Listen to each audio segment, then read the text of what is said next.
पिछली क्लास में हम जूलियस नेरेरे पर चर्चा कर रहे थे और उनके राजनीतिक दर्शन के विभिन्न पक्षों के बारे में जाना था हमने कि क्या उनका राजनीतिक दृष्टिकोण था एक व्यवहारवादी राजनीतिज्ञ के रूप में, राष्ट्रीय और अंतर्राष्ट्रीय राजनीति के लिए, अपने देश के लिए किन नीतियों को उन्होंने सामने रखा ताकि एक स्वतंत्र पहचान से युक्त तंगानिकन राष्ट्र का निर्माण किया जा सके।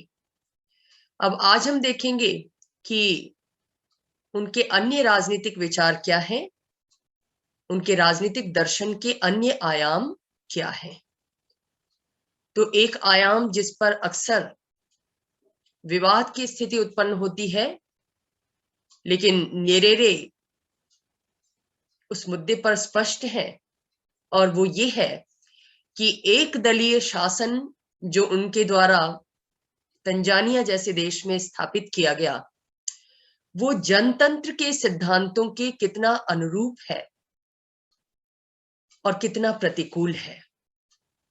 यानी एक दलीय शासन का जनतंत्र के सिद्धांतों के साथ सामंजस्य स्थापित करने का प्रयत्न जूलियस नेरेरे के द्वारा किया गया। हम सब ये जानते हैं कि पश्चिम की जो लोकतंत्रीय व्यवस्था है वो बहुदलीय व्यवस्था के विचार पर आधारित है। यानी जनतंत्र में ये विश्वास किया जाता है कि एक देश को जनतंत्र की राह पर आगे बढ़ाने के लिए वहां पर बहुदलीय व्यवस्था का होना जरूरी है। बहुत सारे दलों का गठन होना चाहिए नाना विचारधाराओं के आधार पर, और उन विचारधाराओं को लेकर वो निर्वाचन के क्षेत्र में आए, निर्वाचन के माध्यम से वो सत्ता पर अधिकार करें और सत्ता में पहुंचकर अपनी विचारधारा को क्रियान्वित करने की कोशिश करें। ऐसा बहुदलीय व्यवस्था में वांछित होता है। जबरदस्त निर्वाचकीय लड़ाई होती है विभिन्न राजनीतिक दलों के मध्य एक जनतंत्रीय व्यवस्था में, बहुदलीय व्यवस्था में। लेकिन तंगानिका के संदर्भ में जूलियस नेरेरे जनतंत्र के इस पूर्वाग्रह से परे दिखाई देते हैं कि जनतंत्र के लिए बहुदलीय व्यवस्था होना जरूरी है। उन्होंने इसमें अविश्वास व्यक्त किया, किसमें? बहुदलीय व्यवस्था में, और ये विचार व्यक्त किया कि तंगानिकन अफ्रीकन नेशनल यूनियन के नेतृत्व में ही जनतंत्र का विकास किया जा सकता है। ऐसा जनतंत्र जो तंगानिकन लोगों की स्थानीय आवश्यकताओं, उनकी अपनी सांस्कृतिक पहचान के अनुरूप हो। और यही वजह है कि अफ्रीकन नेशनल यूनियन को उन्होंने एक एलिटिस्ट पार्टी के स्थान पर, अभिजनवादी पार्टी के स्थान पर एक जन आंदोलन पर आधारित राजनीतिक दल बताया। यानी तंगानिकन अफ्रीकन नेशनल यूनियन लोगों से जुड़ी हुई पार्टी थी, जो लोगों की आवश्यकताओं को समझती थी, उनकी समस्याओं को समझती थी।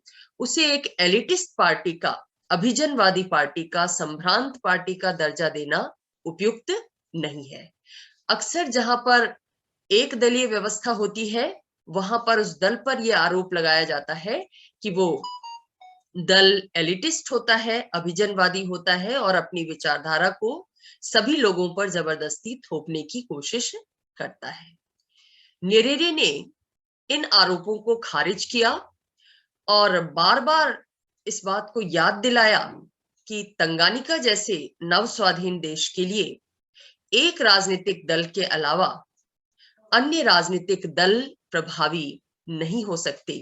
और तथ्य भी यही था कि इस एक पार्टी के अलावा और कोई पार्टी तंगानिका में प्रभावी रूप में सक्रिय नहीं थी। चूंकि अफ्रीकन नेशनल यूनियन का लोगों के मध्य प्रभाव था, लोगों का उसमें रिप्रेजेंटेशन था, इसीलिए उसकी जन आधारिता को महसूस करते हुए नेरेरे ने यह सोचा कि इसी राजनीतिक दल को औपचारिक राजनीतिक दल का दर्जा प्रदान किया जाना चाहिए, क्योंकि कोई अन्य दल प्रभाव की स्थिति में है ही नहीं, कोई अन्य दल उसके मुकाबले में नहीं है।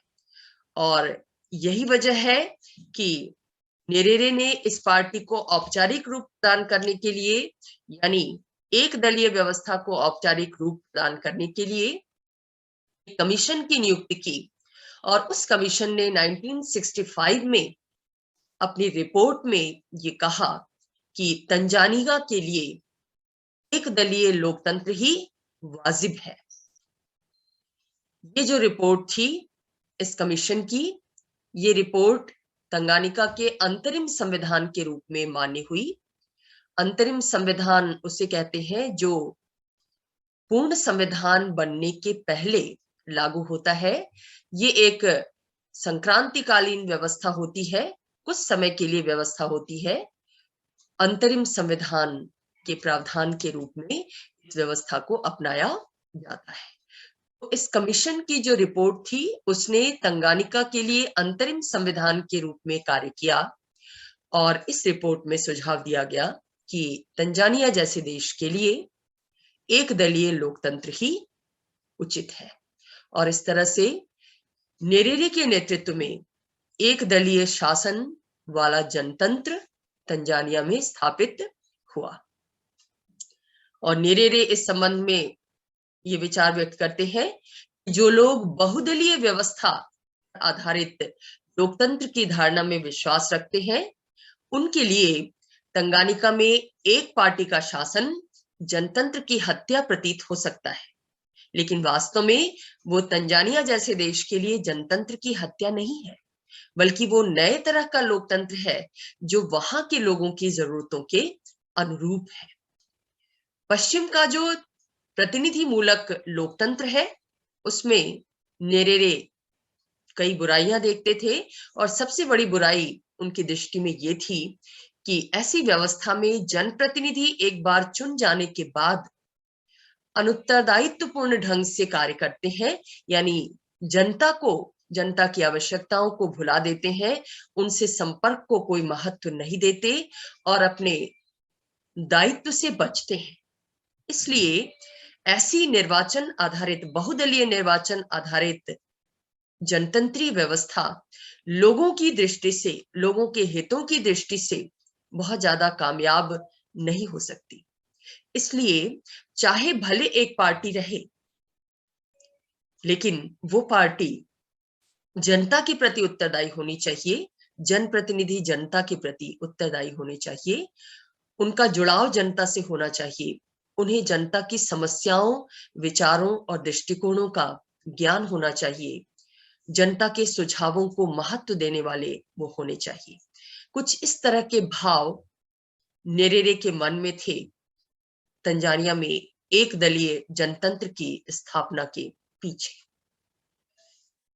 और इस बारे में 27 मई 1965 को मैनचेस्टर गार्जियन वीकली ने लिखा भी। इस पर तंजानिया में एक दल के नेतृत्व में जो लोकतंत्र स्थापित हुआ था उस पर क्या लिखा कि उन सभी विकासशील देशों में जहां एक दलीय व्यवस्था अपनाई गई, तंगानिका के गणराज्य ने इसके परिणामों पर सोचने के लिए सबसे ज्यादा विवश किया। यानी तंगानिका की एक दलीय व्यवस्था चर्चा परिचर्चा का विषय बनी, और इसके परिणामों को, जो कुछ लक्ष्य इसके द्वारा निर्धारित किया गया जनतंत्र की स्थापना की दिशा में, तंजानिया को एक ट्राइबल सोसाइटी के स्थान पर एक विकसित आधुनिक समाज बनाने की दिशा में, एक समानतापूर्ण समाज बनाने की दिशा में जो दावा इसके द्वारा किया गया था, वो दावा कहां तक और कितना सच साबित हुआ, ये बहुत बड़ा विवाद का विषय बना दुनिया भर में। तो इसी को इंगित करते हुए गार्जियन वीकली ने लिखा, मैनचेस्टर गार्जियन वीकली ने, कि तंगानिका की एक दलीय व्यवस्था सबसे ज्यादा विवाद का विषय रही, सबसे ज्यादा इसने लोगों को सोचने पर विवश किया कि एक दलीय व्यवस्था जनतंत्र की कितनी साधक हो सकती है और कितनी बाधक हो सकती है पश्चिम द्वारा प्रचारित जनतंत्रीय मूल्यों को, आदर्शों को प्राप्त करने में। तो इस तरह से एक दलीय शासन व्यवस्था को तंजानिया के संदर्भ में नेरेरे ने जनतांत्रिक सिद्ध करने की कोशिश की और ये प्रतिपादित किया कि जनतंत्र के मूल्यों को प्राप्त करने के लिए बहुदलीय व्यवस्था होना जरूरी नहीं है, बल्कि एक दल के नियंत्रण के अधीन भी जनतंत्र को हासिल किया जा सकता है। एक दलीय व्यवस्था और जनतंत्र में कोई विरोधाभास नहीं है, ये प्रतिपादित करने की कोशिश नेरेरे के द्वारा की गई अपने राजनीतिक दर्शन और व्यवहार के अंतर्गत। इसके अलावा नेरेरे के राजनीतिक दर्शन को जिस सिद्धांत के लिए सबसे ज्यादा याद किया जाता है वो है उज़्मा का समाजवादी राजनीतिक दर्शन। उज़्मा एक सिद्धांत है, एक विचारधारा है, एक आइडियोलॉजी है, जिस आइडियोलॉजी के आधार पर नेरेरे तंगानिका को एक स्वतंत्र राष्ट्र के रूप में विकसित करना चाहते थे। उज़्मा की विचारधारा बेसिकली कैसी विचारधारा है? एक समाजवादी विचारधारा है जो एक समतापूर्ण समाज का, भाईचारे से युक्त समाज का निर्माण करना चाहती है, न्यायपूर्ण समाज का निर्माण करना चाहती है। किसी भी न्यायपूर्ण और समतापूर्ण समाज के निर्माण के लिए उस दिशा में सामाजिक आर्थिक नीतियों का विकास करना जरूरी होता है। तो तंजानिया में भी आजादी के बाद जो सामाजिक आर्थिक विकास की नीतियां बनाई गईं, अरुषा घोषणा पत्र के अंतर्गत 1967 में, उसका आधार उज़्मा की फिलॉसफी थी, उज़्मा की विचारधारा थी, उज़्मा का सिद्धांत था। उज़्मा का व्यापक रूप में अर्थ यह है कि एक ऐसी सहकारी अर्थव्यवस्था विकसित की जाए, सहयोगी अर्थव्यवस्था विकसित की जाए, जिसमें लोगों के मध्य पारस्परिक सहयोग के माध्यम से जरूरत की चीजों का उत्पादन किया जाए और केवल उत्पादन ही नहीं बल्कि उन वस्तुओं का वितरण भी जस्टिफाइड वे में किया जाए, न्याय संगत तरीके से किया जाए, आवश्यकता के अनुसार किया जाए। ये ऐसी अर्थव्यवस्था होगी जिसमें पूरी अर्थव्यवस्था का संचालन पारस्परिक लाभ की दृष्टि से किया जाएगा, चाहे वो वस्तुओं का संग्रह हो, दुकानों का संचालन हो या अन्य व्यापारिक क्रियाकलाप हो। तो उज़्मा अर्थव्यवस्था के क्षेत्र में एक सहकारी अर्थव्यवस्था स्थापित करने का उद्देश्य रखती है। यहां पर सहकारी अर्थव्यवस्था तो समाजवादी व्यवस्था के अनुरूप दिखाई देती है, लेकिन ये जो पारस्परिक लाभ का भाव है ये नव उदारवादी नीतियों की तरफ भी इंगित करता है, जो बाजार अर्थव्यवस्था पर आधारित होती है और इसमें भी पारस्परिक लाभ की दृष्टि से कार्य किया जाता है, स्वतंत्र बाजार के नियमों को मानते हुए।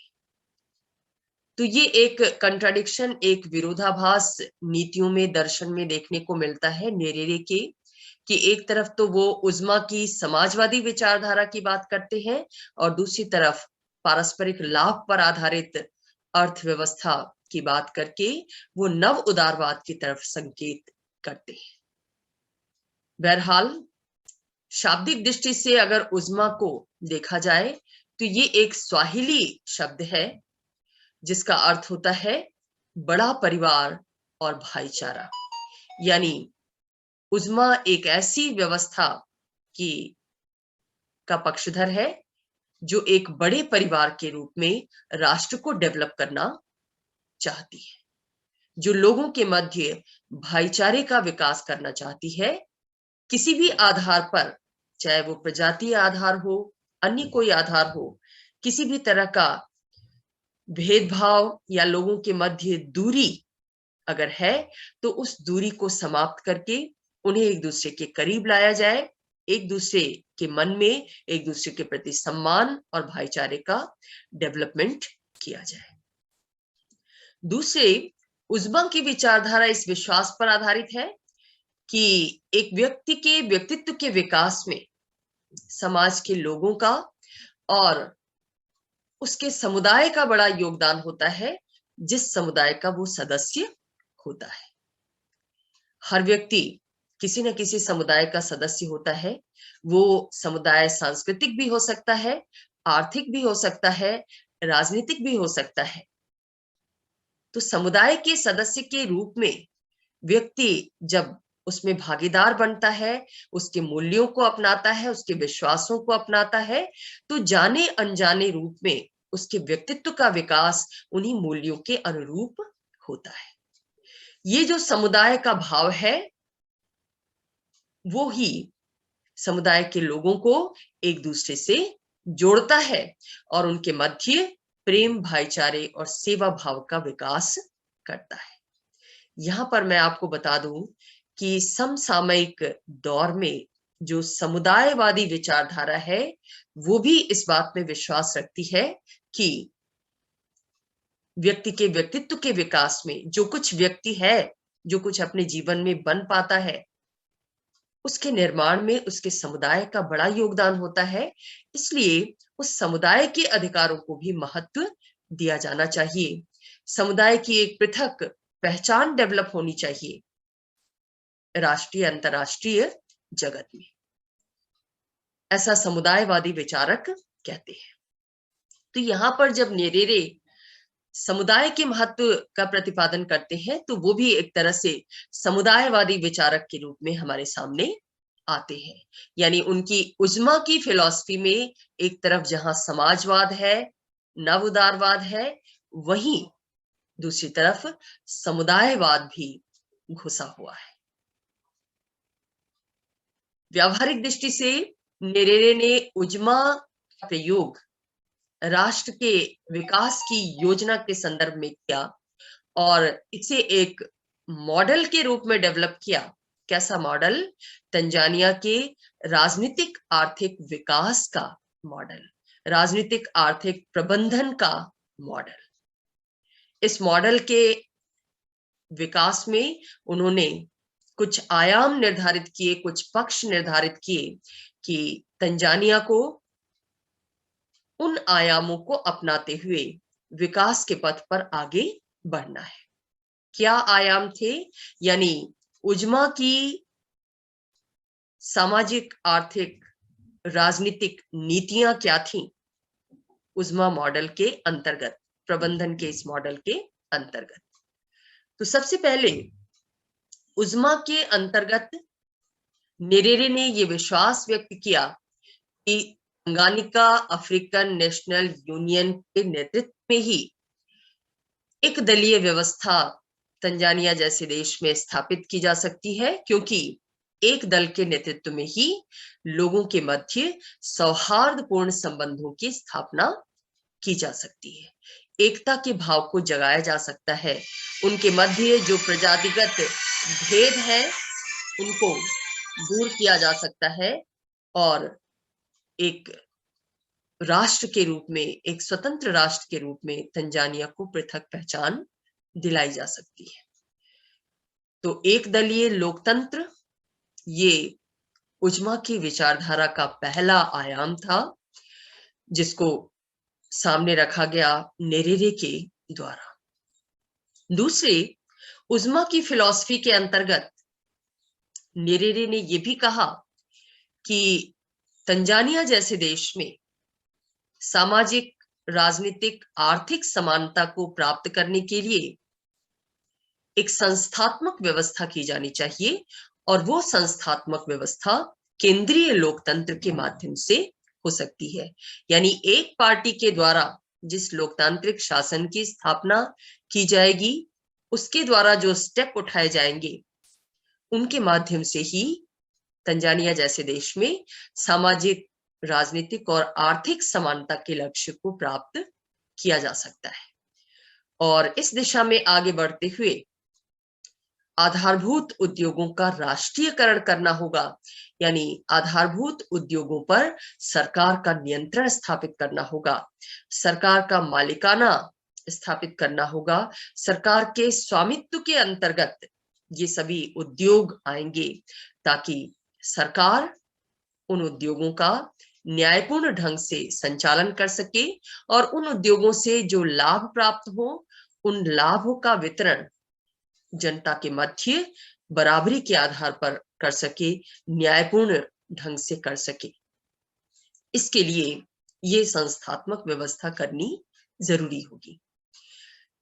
तीसरा आयाम जो एक आर्थिक आयाम था उज्मा की नीतियों का, वो था स्थानीय उत्पादन क्षमता का विकास और आर्थिक आत्मनिर्भरता के लिए उत्पादन का ग्राम्यकरण करना।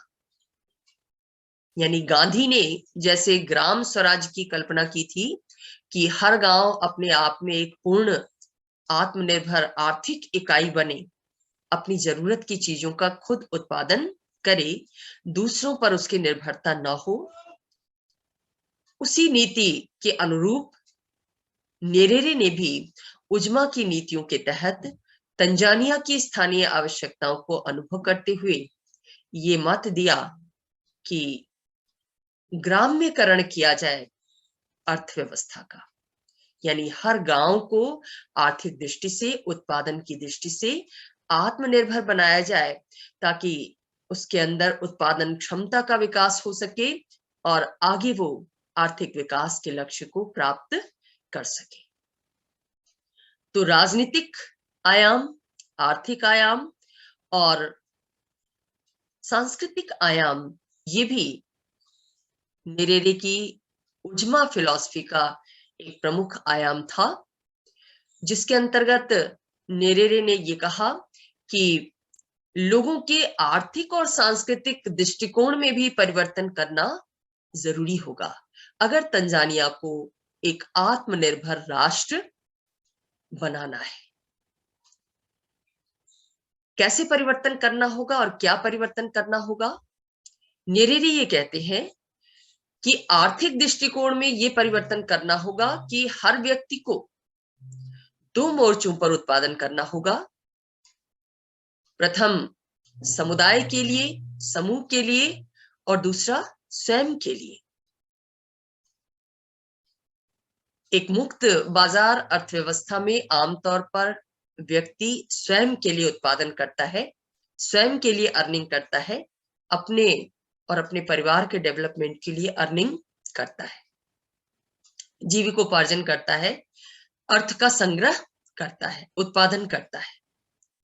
लेकिन उज्मा की फिलॉसफी के अंतर्गत नेरेरे क्या कहते हैं कि अगर एक न्यायपूर्ण समाज की स्थापना करनी है, आत्मनिर्भर राष्ट्र की स्थापना करनी है, तो हर व्यक्ति को 2 दृष्टियों से उत्पादन कार्य करना होगा।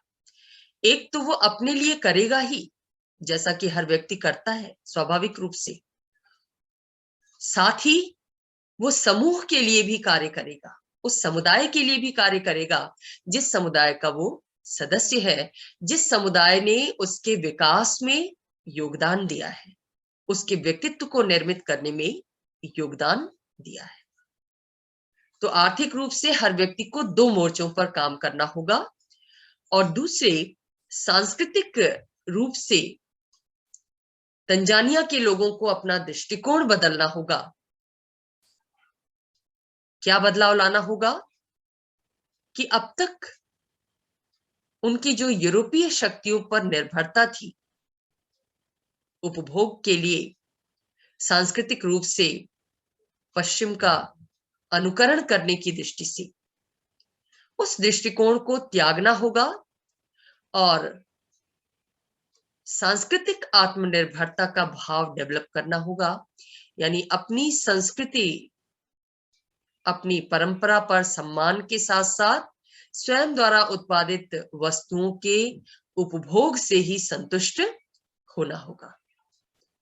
इस तरह का दृष्टिकोण परिवर्तन जब तक नहीं होगा, तब तक तंजानिया एक स्वतंत्र पहचान युक्त आत्मनिर्भर राष्ट्र के रूप में डेवलप नहीं हो पाएगा। एक भाईचारे की भावना से युक्त राष्ट्र का निर्माण नहीं हो पाएगा। शैक्षिक आयाम भी था उजमा की नीतियों का, जो व्यापक रूप में सांस्कृतिक आयाम के अंतर्गत ही सम्मिलित है। ये शैक्षिक आयाम क्या था? नेरेरे ये मानते थे कि उजमा के जो सिद्धांत है, भाईचारे की भावना, आत्मनिर्भरता, दो मोर्चों पर उत्पादन, इन सिद्धांतों के प्रति लोगों को संवेदनशील बनाने के लिए मुफ्त एवं अनिवार्य शिक्षा की व्यवस्था की जाएगी। हम सब ये जानते हैं कि किसी भी राष्ट्र के मूल्यों का,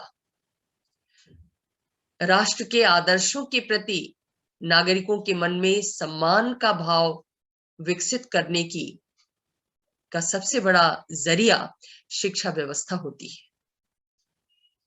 तो अगर उजमा के सिद्धांतों को लोकप्रिय बनाना है, लोग उसका अनुसरण कर सके, ये सुनिश्चित करना है, तो इसके लिए ऐसी शिक्षा व्यवस्था विकसित करनी होगी जो उजमा के सिद्धांतों के प्रति लोगों को संवेदनशील बनाए। और इसके लिए सरकार को मुफ्त और अनिवार्य शिक्षा की व्यवस्था करनी होगी, ताकि हर व्यक्ति जो सक्षम है वो भी, और जो सक्षम नहीं है, दोनों को समान रूप से शिक्षा प्राप्त हो सके। शिक्षा के मार्ग की जो बाधाएं हैं वो दूर हो सके, तभी उजमा के सिद्धांतों पर आधारित समाज का निर्माण किया जा सकेगा। एक अन्य महत्वपूर्ण आयाम उजमा की नीति का ये था, उजमा की फिलॉसफी का ये था कि नेरेरे तंजानिया को जनजातीय पहचान से मुक्त कर एक स्वतंत्र राष्ट्र के रूप में विश्व मानचित्र पर पहचान दिलाना चाहते थे। अभी तक तंजानिया को एक जनजातीय जनसंख्या बहुल देश माना जाता था, अफ्रीकी देश, पिछड़ा हुआ देश। ऐसे देश को एक स्वतंत्र, प्रगतिशील, जनतांत्रिक, समाजवादी देश के रूप में विकसित करना नेरेरे का लक्ष्य था, और इस लक्ष्य की प्राप्ति उजमा के सिद्धांतों के आधार पर ही की जा सकती है, ऐसा नेरेरे का मानना था।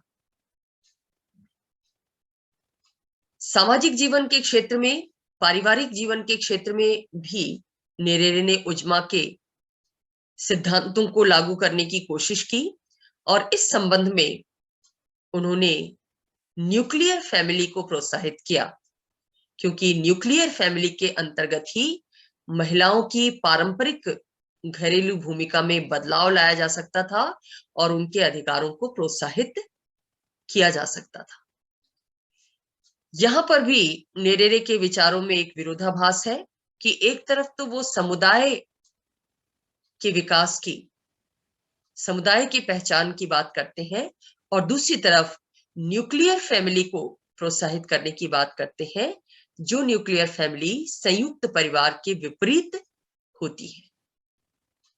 यहां पर यह भी स्पष्ट कर देना चाहूंगी कि भले ही उजमा की नीतियों के तहत महिलाओं के अधिकारों और उनकी पारंपरिक घरेलू भूमिका में बदलाव लाने की बात कही गई, लेकिन प्रैक्टिकली जिस शिक्षा व्यवस्था की बात कही गई, उसमें महिलाओं को जो शिक्षा दी जाती थी तंजानिया में, वो शिक्षा इस पर आधारित होती थी कि कैसे वो एक अच्छी वाइफ के रूप में, एक अच्छी घरेलू महिला के रूप में डेवलप हो सके, कैसे परिवार का पालन पोषण अच्छी तरह कर सके।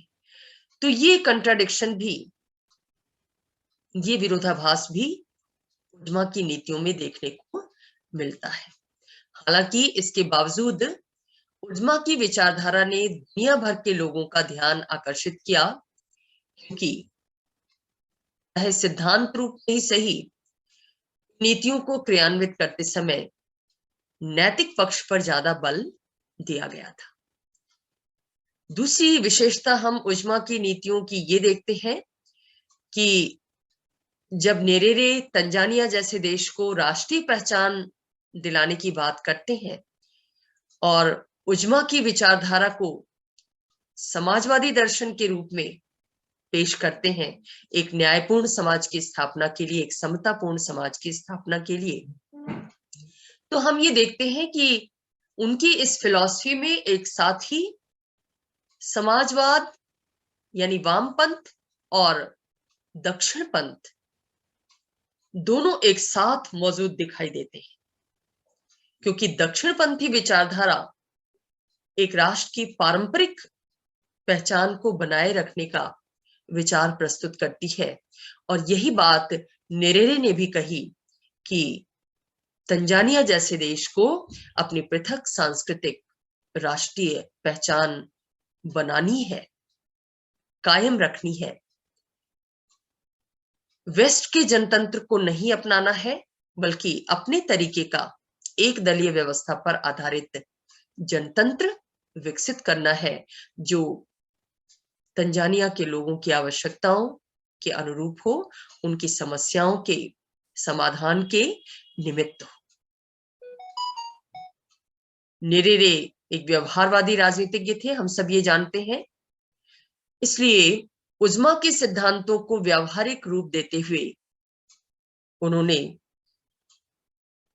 तंजानिया को विकास के पथ पर आगे बढ़ाया। उनके नेतृत्व में हम देखते हैं कि सामाजिक जीवन के विभिन्न क्षेत्रों में नाना बदलाव दिखाई देते हैं, जैसे बाल मृत्यु दर में कमी आई, जीवन की प्रत्याशा बढ़ी, औसत उम्र में वृद्धि हुई, प्राथमिक शिक्षा में नामांकन 25% से बढ़कर 72% हो गया और साक्षरता दर भी 17% से बढ़कर 63% हो गया, जो अफ्रीकी राष्ट्रों की तुलना में बहुत ज्यादा था। हालांकि उजमा की नीतियों के कारण अर्थव्यवस्था के क्षेत्र में हम देखते हैं कि उत्पादन में कमी आई और आर्थिक विकास के संदर्भ में उजमा की नीतियों की क्षमता में संदेह भी व्यक्त किया गया। 1967 में जब उद्योगों का राष्ट्रीयकरण किया गया तो सरकार सबसे बड़े नियोक्ता के रूप में सामने आई, यानी सबसे बड़े रोजगार देने वाले के रूप में सामने आई। लेकिन विश्व बैंक की रिपोर्ट क्या कहती है कि उजमा की नीतियों के अंतर्गत जो उच्च दरों पर कर लगाया गया और जो नौकरशाही डेवलप हुई सरकारी स्वामित्व की धारणा के अधीन, इस नौकरशाही ने एक ऐसा वातावरण उत्पन्न किया जिसमें सामान्य जनता और व्यापारी वर्ग ये भी घूसखोरी और भ्रष्टाचार का शिकार बना। तो जिस जस्टिफाइड समाज की स्थापना करना चाहते थे, समतापूर्ण समाज की स्थापना करना चाहते थे, व्यवहार में वो स्थापित होता दिखाई नहीं देता है पूर्ण रूप में, जैसा दावा किया गया था। अर्थव्यवस्था के ग्राम्यकरण के नाम पर ऑपरेशन बिज्जी चलाया गया और यहां पर लोगों को जबरदस्ती सामूहिक खेती के लिए बाध्य किया गया। न चाहते हुए भी लोगों को सामूहिक खेती अपनानी पड़ी, सहकारी खेती अपनानी पड़ी, जिससे लोगों ने अपनी स्वतंत्रता पर आघात के रूप में अनुभव किया। तो इस तरह से प्रैक्टिकली उजमा की नीतियां बहुत सफल रही हों ऐसा नहीं कहा जा सकता। नाना रूपों में इसका विश्लेषण किया गया, इसकी व्याख्या की गई राष्ट्रीय और अंतरराष्ट्रीय जगत में, और वैसे ही कुछ आरोप लगाए गए अफ्रीकन नेशनल यूनियन पर, जैसा सोवियत संघ में साम्यवादी पार्टी पर या चाइना जैसे देश में साम्यवादी पार्टी पर। तो ये थी उजमा की नीतियां। अब अगली क्लास में इन नीतियों पर हमारी चर्चा जारी रहेगी। आज के व्याख्यान को यही समाप्त करते हैं। बोलो बेटे। मैम नोट्स दे दो मैम प्लीज, ये मैम रिवीजन कर लेंगे मैम, फिर भूल जाते हैं। हाँ बेटे दे देंगे, ये पीडीएफ पूरी हो जाएगी ना तो दे देंगे, जैसे ही पूरा हो जाएगा मैम हम बैक का पढ़ लेंगे ना, जो आपने पढ़ाया है इसी चैप्टर में। मैम फिर भूल जाते हैं, एक साथ नहीं हो पाता मैम सारा। मैम हाँ, मैं असल में बेटे पूरा कंप्लीट करके तभी उसे अपलोड करती हूँ ना। Okay ma'am. मैम